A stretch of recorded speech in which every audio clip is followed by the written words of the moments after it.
Welcome back to The Pulse. With us now here at our PhilAm TV studios is Ms. Minja Yan, who is running for Clark County Commissioner, District F in the Democratic primary. Ms. Minja, welcome to The Pulse. Thank you so much for having me. Before we get into the questions, please tell our viewers about yourself. Sure. My name is Minja. I'm a lifelong resident of Southwest Las Vegas. So my work experience has always been involved in the commercial real estate industry, being involved in policies about urban planning, land use, responsible growth, housing, transportation, infrastructure, and economic development. And I worked on the Chinatown redevelopment project with Clark County for about 18 months. And I also have been advocating for responsible growth that protects our water resource and public lands.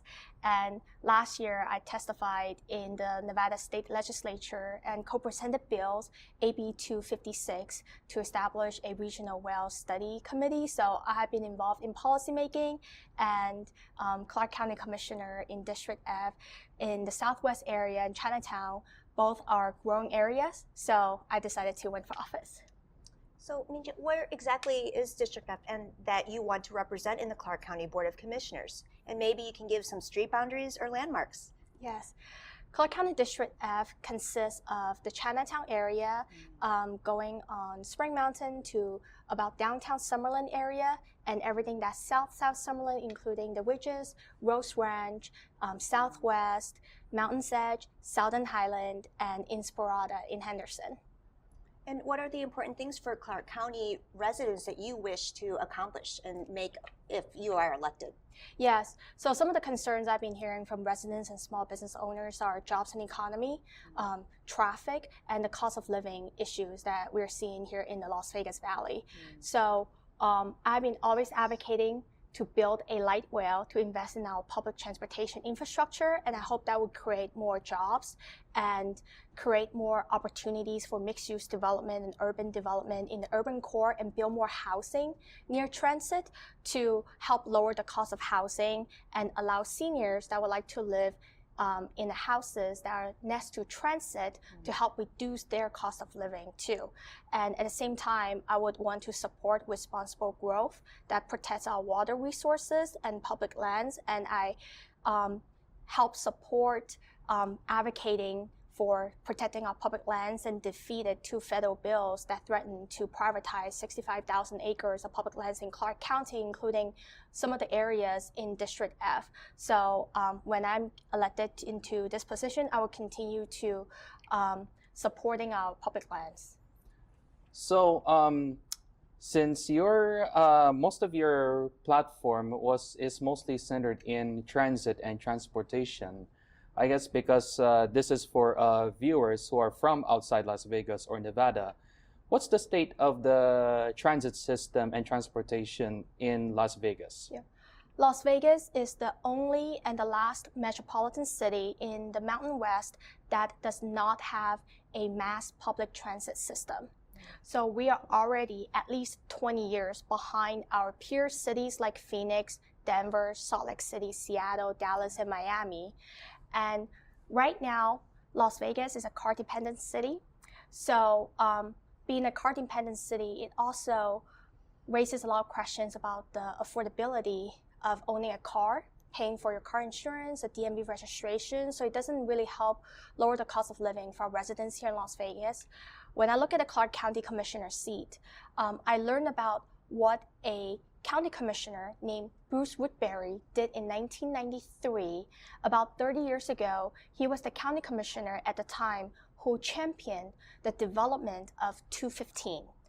215 is the only freeway in this country that was built and funded by a local government, Clark County, with very little to no state government or federal government funding. So 30 years ago, he had the foresight, knowing that Las Vegas would continue to grow, and in order for us to support the growth that we're going to see, we must invest in transportation infrastructure. So when you go drive on 215, you see a lot of signs that say CC-215. That means Clark County 215.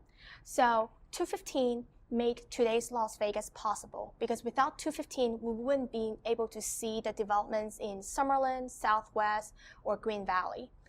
But right now we're in 2026, and my vision is looking forward to the next 30 years of Clark County. How are we going to continue to support the growth that we're going to see? And this year, now is the time to invest in another transformative transportation infrastructure, which is building a light rail, so we can keep up our economic competitiveness compared to the other regional cities that we're surrounded by. So without that transportation infrastructure, we're going to be stuck in traffic, and traffic will only get worse. You're right, because to add to your statements, because we're witnessing, well, if this was 15 years ago, then it probably wouldn't have been a big deal, because there wasn't that much population coming in at the time, and plus traffic was less in a lot of areas in the valley at the time. And it's time that we have to address on the walk-friendly neighborhoods, because if you look at all the suburbs in the valley, it's like they're mostly car dependent. Mm-hmm. Yes. And we're witnessing that there's people who are coming in from out of state who are moving here, and the traffic is just getting much worse. And then there's a lot of series of car accidents in the city. And there was like a record high number of car accidents last year. Mm-hmm. And all of these topics surrounding transportation relate to what county commissioners can influence in terms of policy and funding and our vision.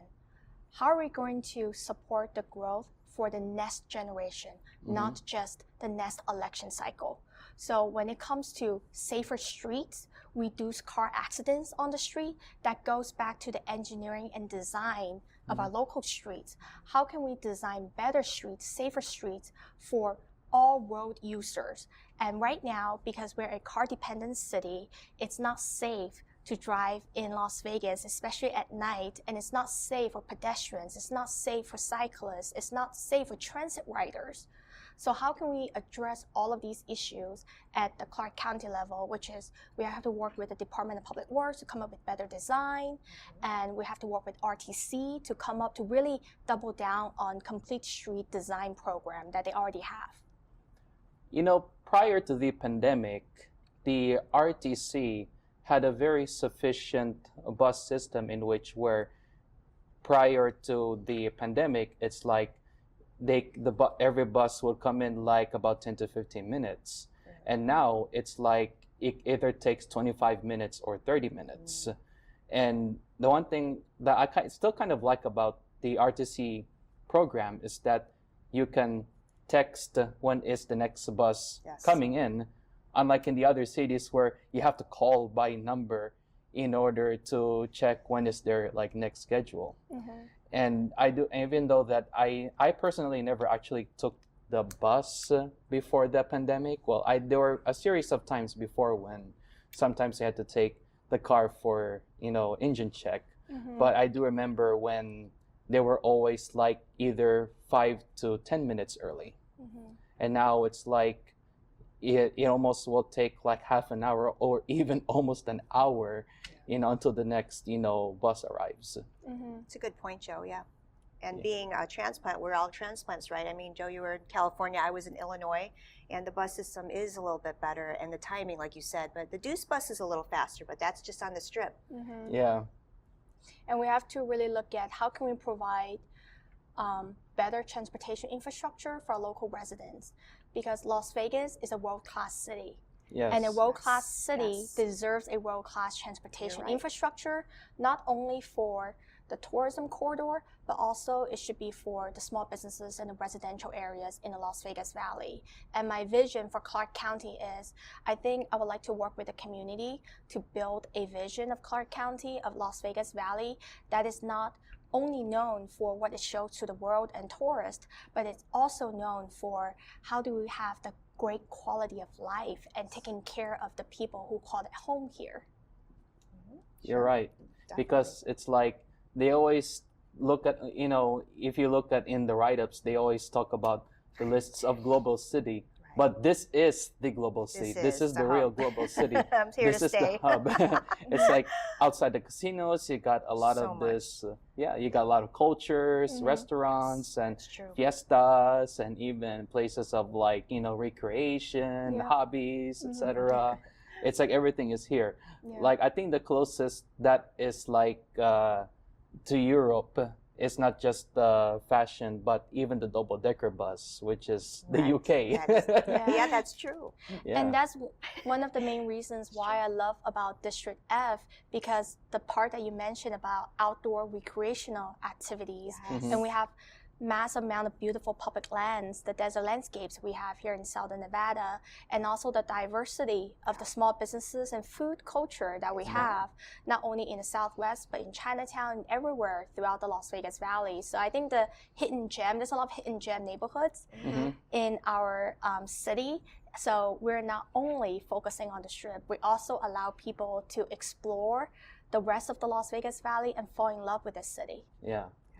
So before I go into the next question, you did say, and I've even hear from write-ups and even people from social media comments also, but more than 50 years ago, or should I say like a few decades ago, Las Vegas was like a role model for infrastructure and progress.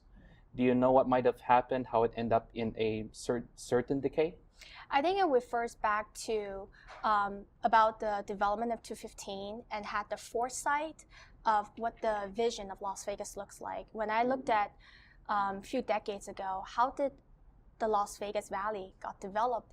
It was with a vision. It was with pioneers. It was with entrepreneurs, innovations about whether it's development of the Fremont Street, you know, or the development of the Las Vegas Strip, or go all the way back to maybe 100 years ago about the development of Hoover Dam. Mm-hmm. We are a city with innovations and creativity, and we're a city that is known for taking chances. We're Las Vegas. We are. And I think I would look at the past 10 years of the Las Vegas Valley, and I think we started to see some stagnate, and we started to see other peer regions in other states have been reinventing themselves, have been reinvesting themselves and adapting new ideas and innovations. Well, Las Vegas, right now, we're not the only city that can gamble. So what is next? What is the next phase of Las Vegas? What is the future is going to look like? And it goes all the way to when I started this campaign. It started with one simple question: what is our vision of the Las Vegas Valley for the next 30 years? And it takes the entire community, it takes a movement, a coalition. It cannot be done alone by myself. I will have to work with many stakeholders and community members, residents, to create that vision. I cannot build a vision for you, I have to build it with you. And that's what my campaign is all about, is building that community movement. Thanks for your insights, Ms. Minja. County Commissioner District F is Justin Jones' district and is no longer running for re-election. What made you decide to run for this seat? Yeah. So I think the trigger point of that made me decide to run for office was because of my advocacy of protecting our public lands. Mm-hmm. Last year, I was involved in the Nevada State Legislature in a movement that defeated a state bill, Assembly Joint Resolution, that wanted to privatize our public lands. And I sat in that public hearing room for about 5 hours to provide my opposition comment. And in that hearing room, I saw community members, no paid lobbyists, just community members like myself, came together from across the political spectrum. We all came together and spoke in opposition of this bill.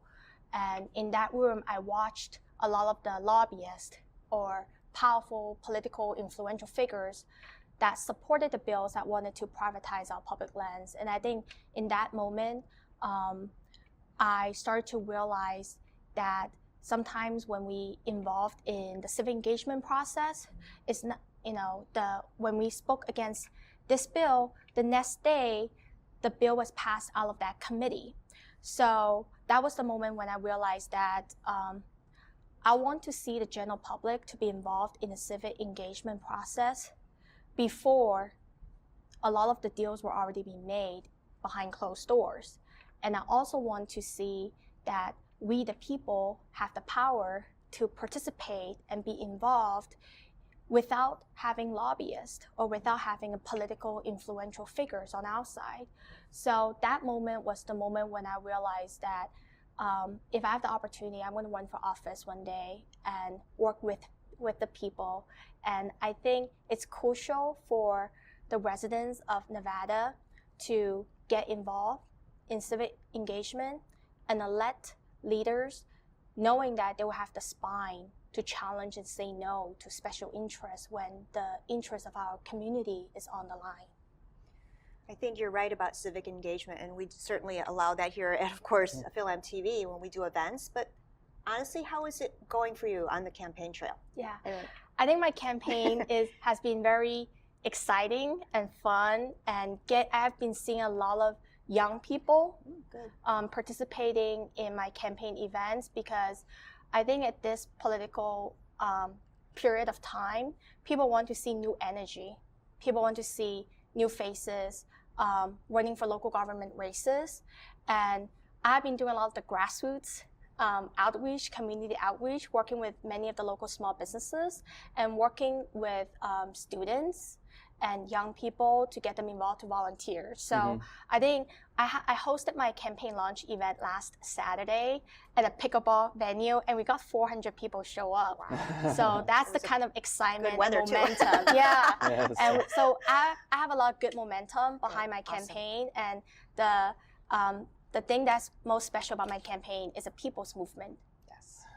That is good to hear. Good to hear. Before we go into the next question, just to add up, because I know you've dressed a lot on the public lands. So when I was, doing my college years back and forth in the Philippines, during my semester or vacation break, sometimes there will be something that is already developed, or there's a new building in town in the Southwest. And I do live in the Southwest. And so what I have been witnessing is that there is this particular part of like this privatization of this particular land. And it's like, what you can cross uphill into a mountain, it's like there's an obsession by these so-called developers that they're purchasing these uphills and they're building houses there in that area. And that uphill could actually have been used, for people to just climb up and just see the sunrise or see the sunset. While in the flat land, it's like they leave that alone, but that could have also been used to, build some shopping centers or houses there in that area, or some local business development. Yeah. So I would like to answer your question with a two-part answers. The first one is Southwest Las Vegas is the fastest growing part of the Las Vegas Valley. However, right now we don't have a vision of what Southwest Las Vegas can look like in the next 30 years. When we look at some of the other part of town, like Summerlin or Green Valley, those two communities were master planned communities developed by a single developer or a single development company.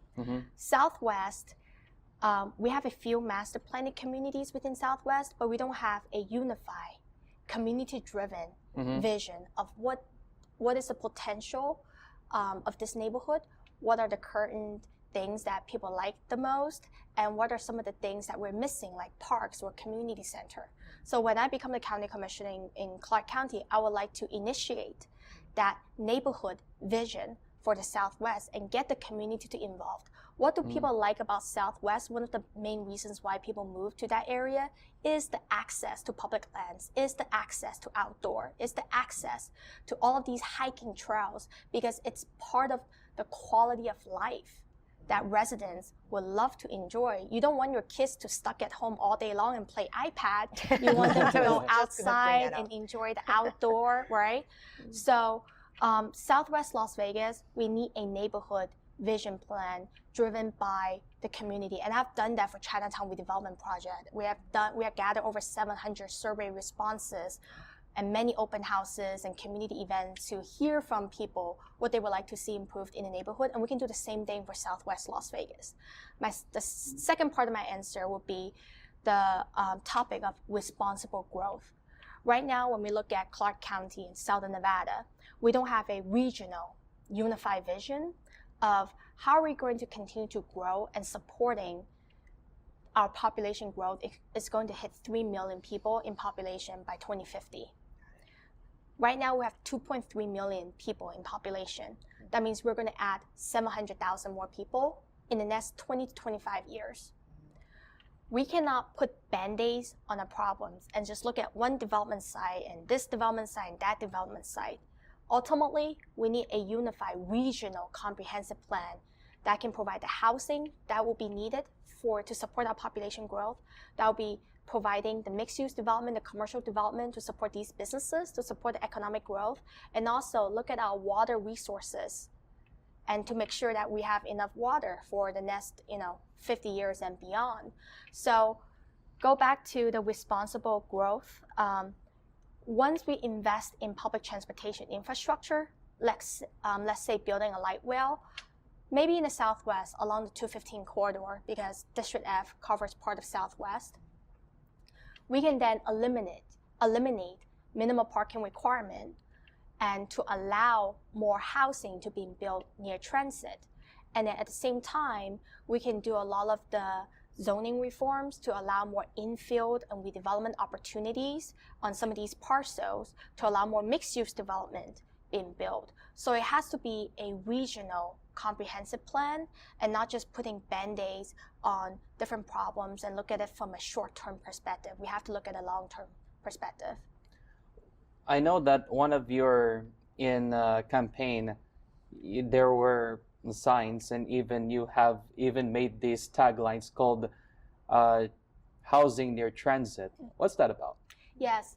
So a lot of the elected officials, when they talk about the cost of housing, they use a benchmark like a 30% of your monthly gross income. If you spend more than 30% of your monthly gross income on housing, whether it's your mortgage or your rent, then that means the housing is not affordable for your income level.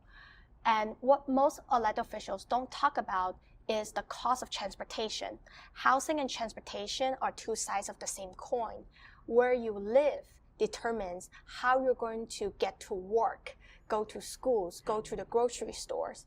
And right now, because we are a car-dependent city, so we're kind of being forced to only travel with a single transportation method, which is owning a car. Owning a car is expensive, and insurance, we have one of the highest car insurance, in the country.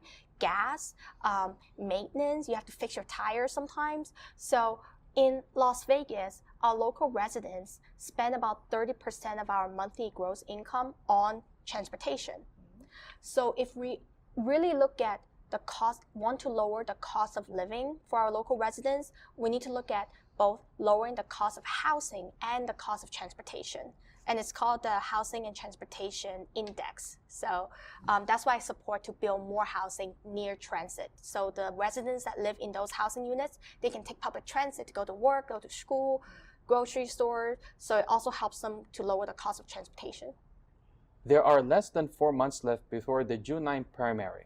Do you see a pathway to winning this primary? Definitely. I'm the most experienced and qualified candidate for this county commissioner seat because I've been involved in not only state but also local government policy about housing, transportation, urban planning, water and public lands, and land use. All of these decisions are really what the county commissioner seat at the local government will be involved in. And I did the Chinatown redevelopment project. Nobody can execute that plan better than I do in this candidate running for this position. So I'm confident, and especially after I did my official campaign launch event on Saturday, I got 400 people to show up. So that shows that there's good momentum behind my campaign. So I'm very excited for 2026. And that, we are almost out of time for this segment. Last words from you for the voters out there. Come on, feel free to pitch. Yes. Well, please make sure to check out my website at voteminja.com, M-I-N-J-A, and feel free to look at my policy plan, not only for the ones that I already discussed at this show, but also for community safety, education, healthcare, and jobs and economy. So it's 35 pages, or more, so feel free to read it in your free time. And we have many community events coming up, so feel free to subscribe to our newsletter and follow me on social media. Minja Yan, running for County Commission, seat District F. Thank you for talking to us today. Good luck on your race. Thank you. And we'll leave it at that, folks. Please join us again next week for another edition. I'm Jessica Rolla. Thank you for watching. And I'm Joe Boban. God bless your week.